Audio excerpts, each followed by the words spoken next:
Direto de Brasília, oferecimento Sebrae, empreendedorismo que transforma. Olá, estamos começando mais um Direto de Brasília, que é o jornalismo levado a sério. Olá, Campbell. Olá, Camila. Olá, Voit. Olá, Camila. Bom dia. E o nosso Direto de Brasília você pode assistir através dos canais do Grupo KTV, pelo nosso site www.diretodebrasilia.com.br e por todas as demais mídias sociais. E agora também no canal 12 da NET. E vamos conferir agora como está o tempo aqui em Brasília. Voltou a chuva, hein, Camila? Olá, Voit. Olá, Campbell. Pois é, as torneiras abriram. Tempo nublado, com chuvas isoladas durante o dia e a noite na capital da República. Temperatura varia de uma mínima de 18 graus e a máxima chega aos 24 graus. Camila, como é que estão os jornais hoje, as mídias sociais? Uma das principais manchetes de hoje é o ataque cibernético ao programa Mais Médicos. No primeiro dia, mais de 3.000 candidatos se inscreveram, apesar das dificuldades. Resta saber se os candidatos vão para o interior ou não. Como novidade nas manchetes, é a opção do presidente eleito em ficar na Granja do Torto até a posse. Ontem, ele e a futura primeira-dama foram conhecer as dependências da Granja e também do Palácio da Alvorada, onde deverá residir. O Estadão dá como destaque o pacote de concessões que Temer vai deixar para Bolsonaro. O governo divulgará dia 29 edital de licitações de 12 aeroportos, 4 portos e uma ferrovia.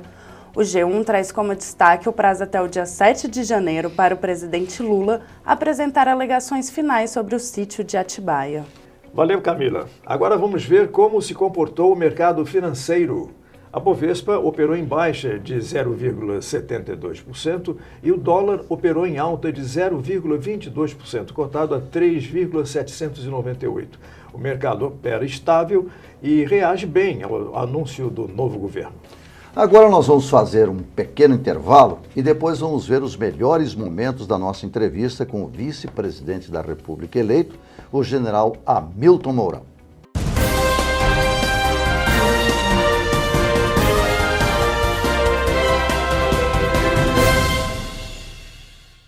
Sabe o que move um país como o Brasil? A força dos pequenos negócios, que representam 98,5% das empresas, 54,5% dos empregos formais e 27% do PIB. É preciso reconhecer o seu valor. Em cada canto do Brasil, tem um empreendedor disposto a fazer o dia de hoje melhor que o de ontem. E onde tem vontade de empreender, tem o apoio do Sebrae.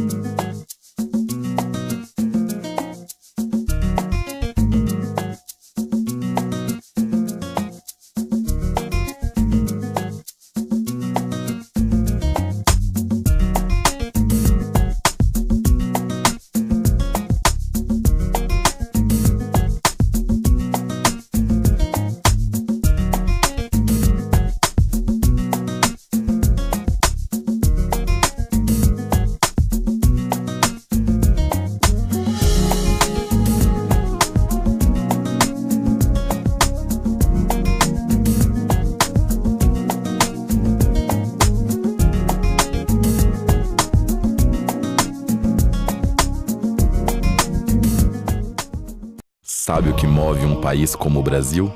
A força dos pequenos negócios, que representam 98,5% das empresas, 54,5% dos empregos formais e 27% do PIB.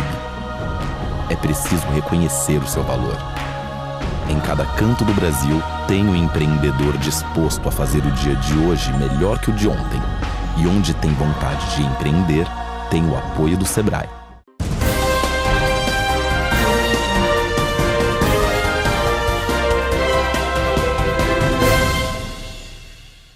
Ontem esteve aqui no Direto de Brasília o vice-presidente da República eleito, o general Hamilton Mourão.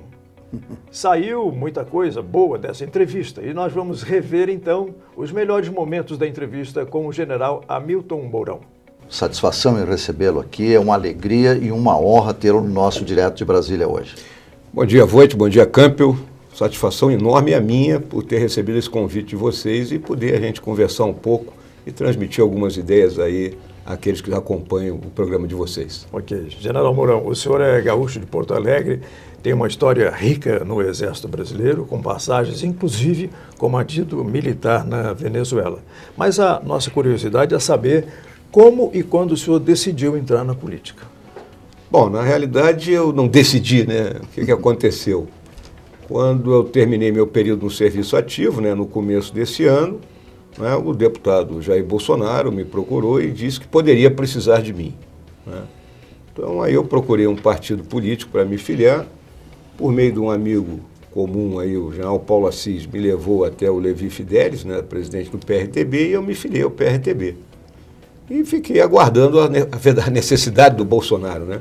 E que foi acontecer praticamente ali às vésperas do fechamento da chapa, né, quando ele necessitou a minha presença para compor e sermos vitoriosos nesse processo eleitoral. Agora, general, a gente olhar a política por fora é uma coisa. E hoje, como é que o senhor se sente vice-presidente eleito na sua primeira jornada efetiva, primeira missão efetiva? O senhor já é mais uma vez vitorioso. Como é que o senhor está analisando por dentro a política brasileira? Olha, eu tenho sempre aquela ideia, né, Voitilma, de que a política ela tem que ser praticada com P maiúsculo, né? A política em torno de programas, em torno de ideias, em torno de diálogos construtivos, né? E não naquele processo que nós viemos enfrentando aí ao longo dos últimos tempos, que ficou conhecido como toma lá da cá, né? Então, é essa forma como eu estou procurando me conduzir. Eu tenho ouvido a todas as pessoas que têm me procurado, né, políticos, né, empresários, né, profissionais liberais, né, de modo a gente ter um arcabouço, a gente ter uma pintura, um quadro de tudo aquilo que é necessário para o país. A nova estrutura do Palácio Planalto vai mudar e nesse passo o senhor aumenta muito a sua coordenação e na sua função como vice-presidente. O que é exatamente a função do vice-presidente e essa coordenação agora dos ministérios que caiu no colo, né? O que ocorre é o seguinte, né? O artigo 84 da Constituição ele não define nenhuma tarefa para o vice-presidente, né? Ele fica apenas como um substituto eventual do presidente. Mas a gente lembra que o vice também é eleito, né? E é aquilo que eu considero ser um assessor privilegiado do presidente da República.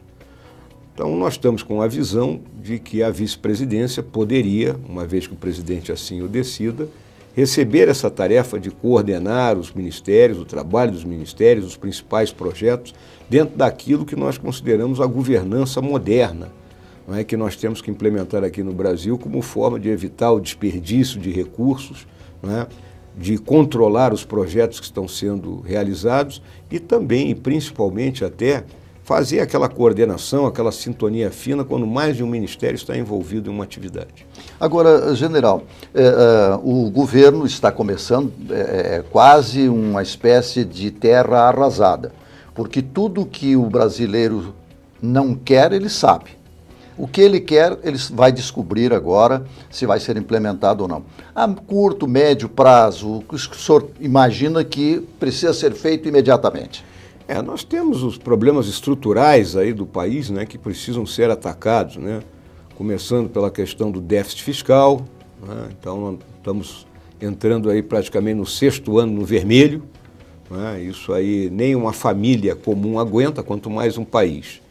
Né, um país que necessita crescer, gerar empregos, né, com a população jovem que vem chegando ao mercado de trabalho e não tem aonde buscar o seu ganha-pão, vamos colocar assim, né. Além disso, nós temos os problemas de infraestrutura, né, que veio se deteriorando. Nós estamos vendo aí viaduto que desaba, tivemos aqui em Brasília, agora está lá em São Paulo, e outros estão na lista aí para... Com certeza. Então isso é a manutenção do que já existe e nós temos que buscar, né, para o que ainda tem, que nós necessitamos construir. Também a questão da previdência, né? Nós somos o país com população jovem e que mais gasta com previdência no mundo, tá?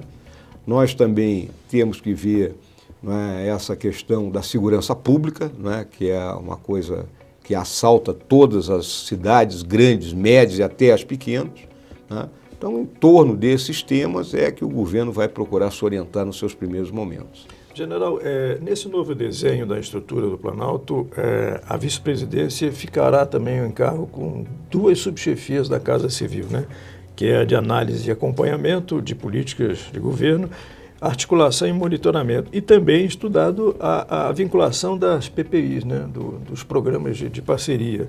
E, além disso, o PAC, o Programa de Aceleração.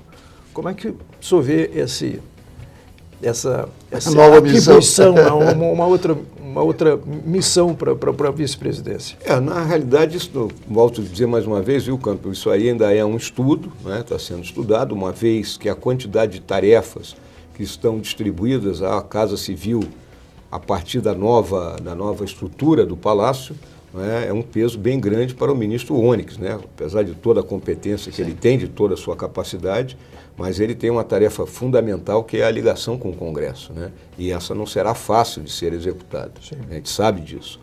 Então, quando a gente traz essas subchefias lá da Casa Civil, né, e o próprio PPI, se ele vier também, é exatamente daquilo que eu coloquei inicialmente aqui, né? Nós temos um centro de governo, né, com a nossa equipe, monitorando e controlando, né, aqueles projetos que devem ter uma visão mais aguda e mais constante do presidente da República.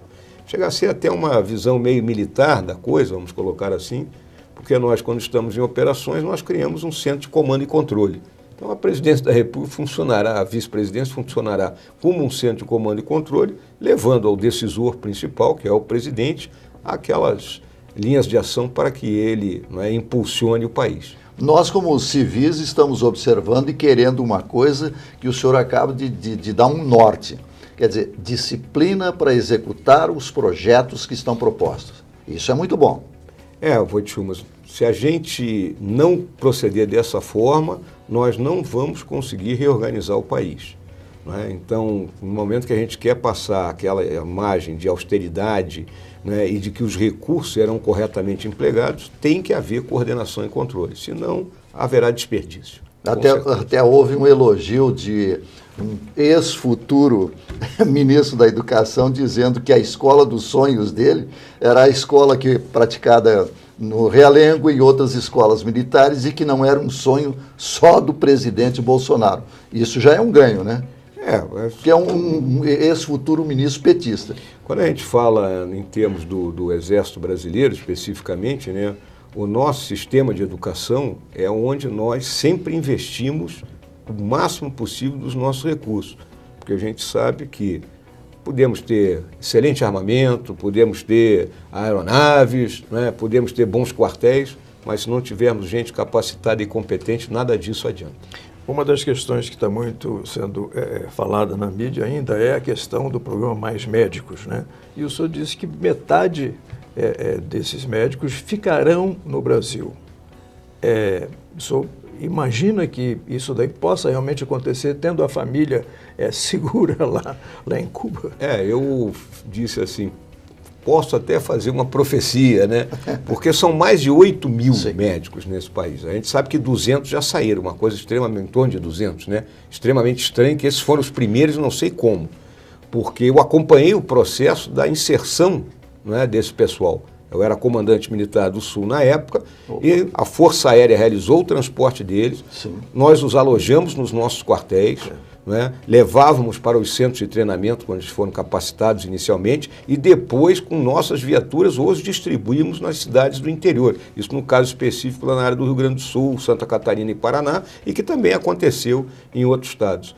Então é o que eu disse, eu duvido que Cuba tenha capacidade logística para, no momento seguinte, dizer, atenção, os 8 mil marchem para aeroportos A, B, C, D e E, embarquem e chegarão em Cuba. Eu acho que no meio desse caminho muita gente vai ficar. E esses 200 que embarcaram aí, deu uma desconfiança também, né, general? Olha, eu tenho certeza absoluta que no meio desse pessoal havia um agente de inteligência, né? Não tenho dúvida a esse respeito. E havia os controladores, né? Isso aí a gente também sabe que haviam. Para cada grupo de médicos cubanos havia um que controlava a atividade deles. General Hamilton Mourão, vice-presidente da República eleito, muito obrigado pela sua presença aqui, obrigado à sua assessoria, que também foi muito atenciosa. Desejamos saúde e sorte para o senhor e esperamos poder recebê-lo novamente aqui quando as coisas já estiverem andando. Olha, agradeço aí essa conversa cavalheiresca e amena que nós tivemos, mas extremamente importante, porque os senhores abordaram diversos pontos aí que são, que estão na mente aí das pessoas, não é? E toda e qualquer oportunidade, eu estou pronto para vir conversar com os senhores. Muito obrigado. Nós vamos fazer mais um rápido intervalo e depois você vai saber tudo sobre o Plano Nacional de Encadeamento Produtivo. Nós já voltamos.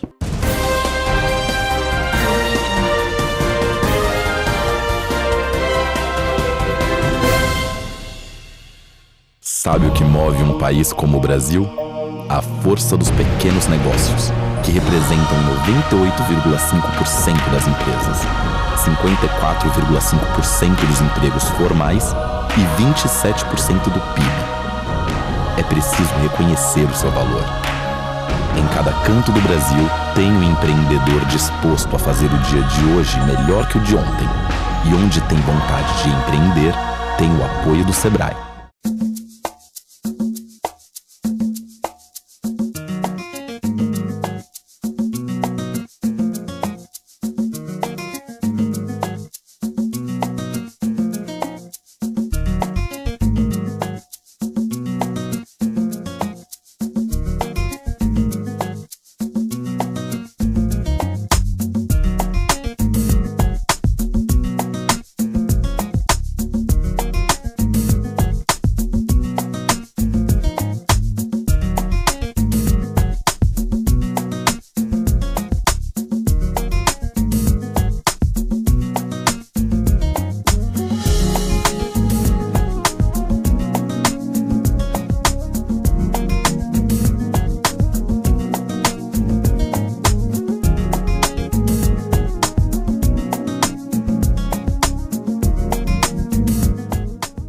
Sabe o que move um país como o Brasil? A força dos pequenos negócios, que representam 98,5% das empresas, 54,5% dos empregos formais e 27% do PIB. É preciso reconhecer o seu valor. Em cada canto do Brasil, tem um empreendedor disposto a fazer o dia de hoje melhor que o de ontem. E onde tem vontade de empreender, tem o apoio do Sebrae.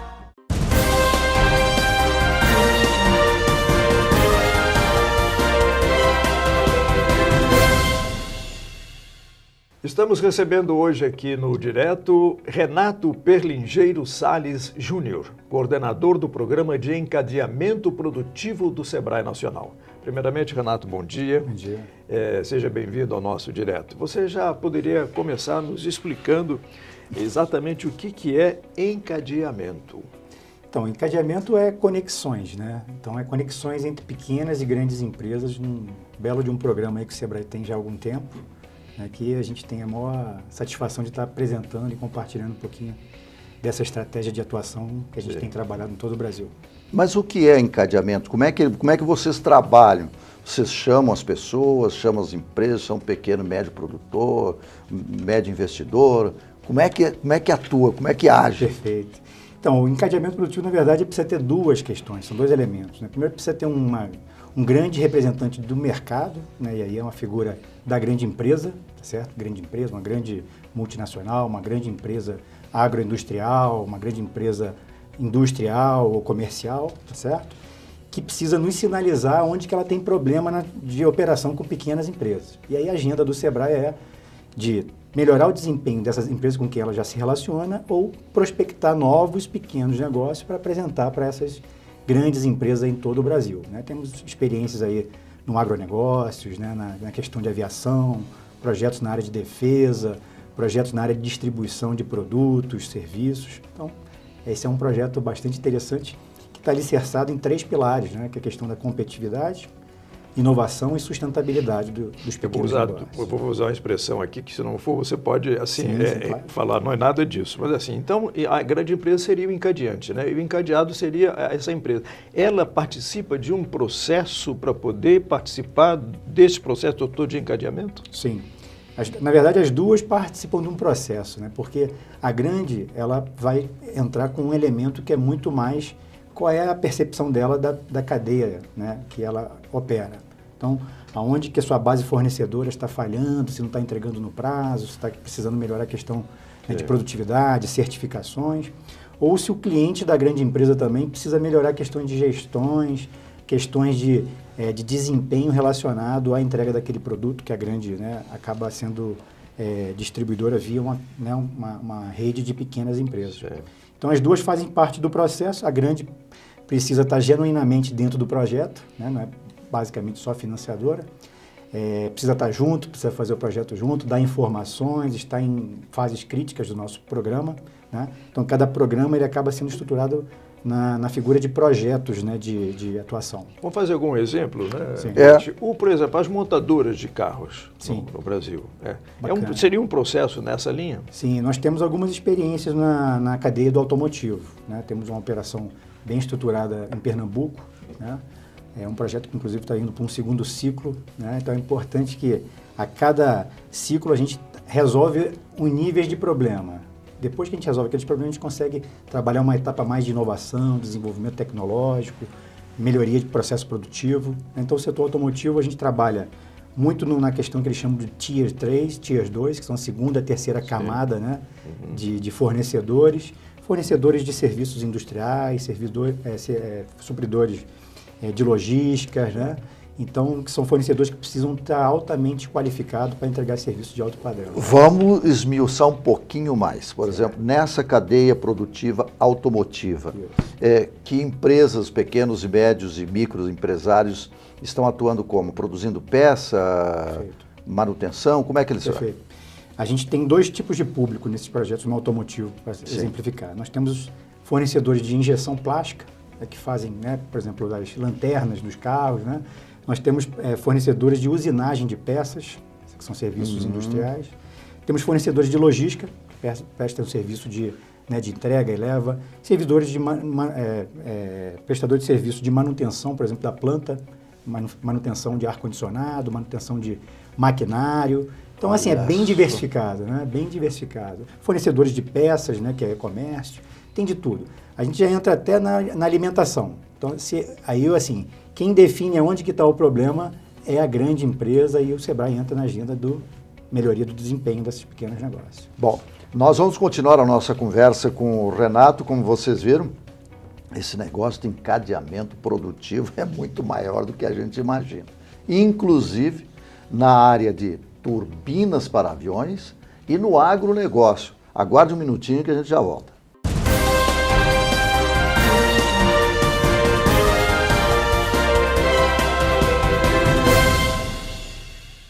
Sabe o que move um país como o Brasil? A força dos pequenos negócios, que representam 98,5% das empresas, 54,5% dos empregos formais e 27% do PIB. É preciso reconhecer o seu valor. Em cada canto do Brasil, tem um empreendedor disposto a fazer o dia de hoje melhor que o de ontem. E onde tem vontade de empreender, tem o apoio do Sebrae.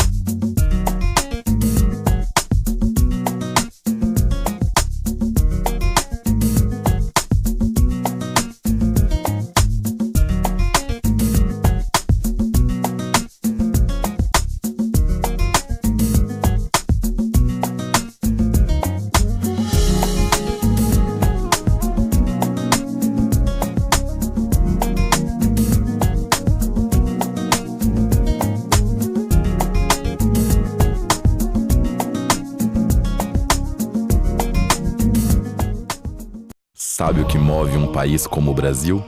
A força dos pequenos negócios, que representam 98,5% das empresas, 54,5% dos empregos formais e 27% do PIB. É preciso reconhecer o seu valor.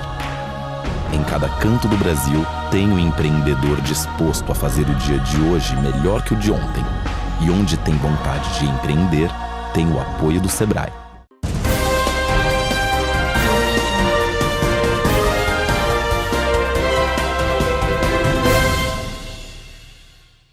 Estamos recebendo aqui no direto Renato Salles Júnior, do Sebrae Nacional, nos explicando sobre encadeamento produtivo.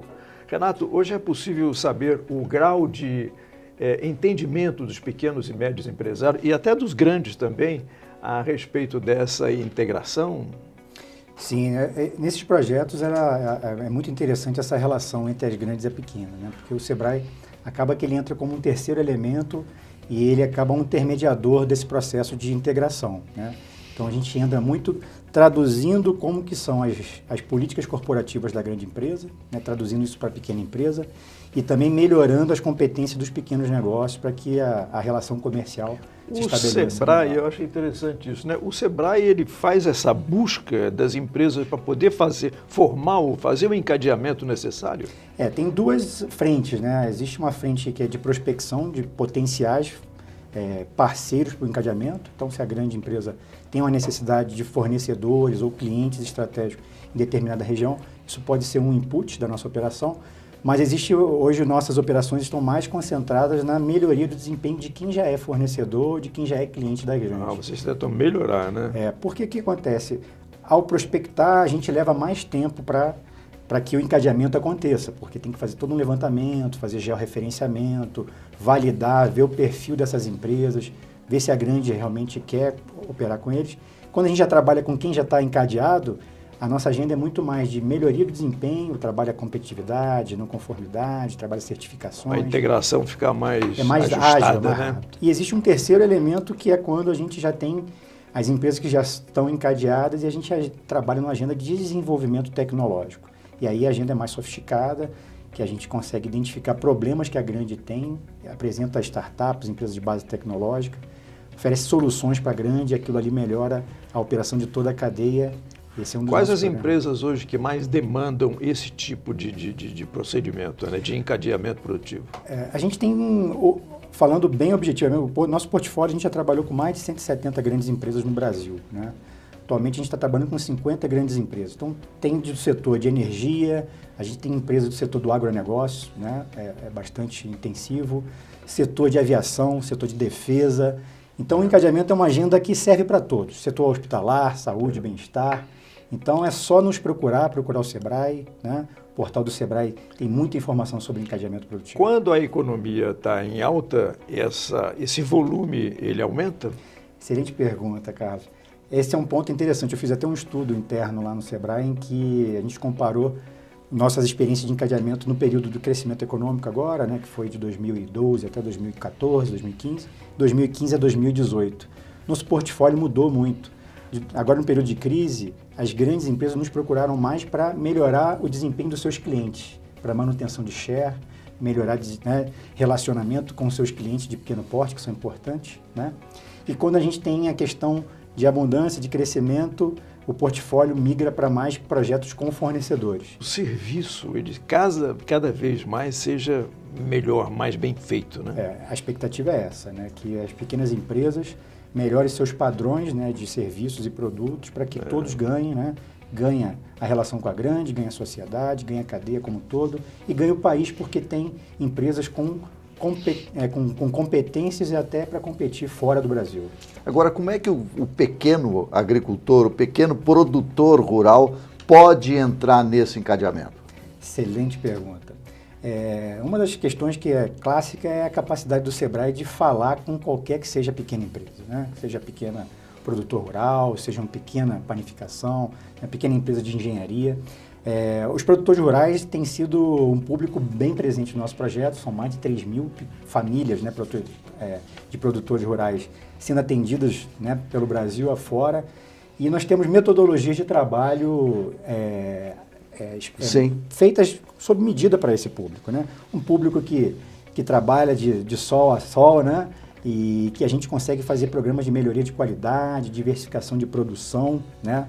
olhando a propriedade rural como um negócio e reposicionando esses produtores rurais aí em importantes cadeias de valor. Como é que eles fazem para procurar o setor de encadeamento produtivo? Está no site do Sebrae? Isso. A gente tem um site do Sebrae onde que ele pode colocar lá programa de encadeamento produtivo, explica como que é todo o processo. Né? Certo. E existe em cada Sebrae estadual, né, que nós somos distribuídos aí por 27 estados, né, existe uma figura de um coordenador de encadeamento produtivo em cada estado. Então, tendo interesse, tendo oportunidade, a gente terá o maior prazer de estar apresentando encadeamento para a turma. Olha, pelo que vocês puderam conferir aí, vocês que estão assistindo o nosso Direto de Brasília, vamos ter que trazer novamente o Renato Perlingeiro Salles Júnior, porque ainda tem muita coisa, muitos setores para que ele explique aqui. Setor de aviação, de manutenção de turbina, de cimento. Renato, pena que o tempo terminou hoje, mas já está convidado para uma próxima oportunidade. Muito obrigado pela sua presença aqui no nosso Direto. Maravilha, eu que agradeço e precisando da gente, está à disposição. Vamos precisar. A você que nos acompanhou, um bom dia de trabalho e até o próximo Direto de Brasília.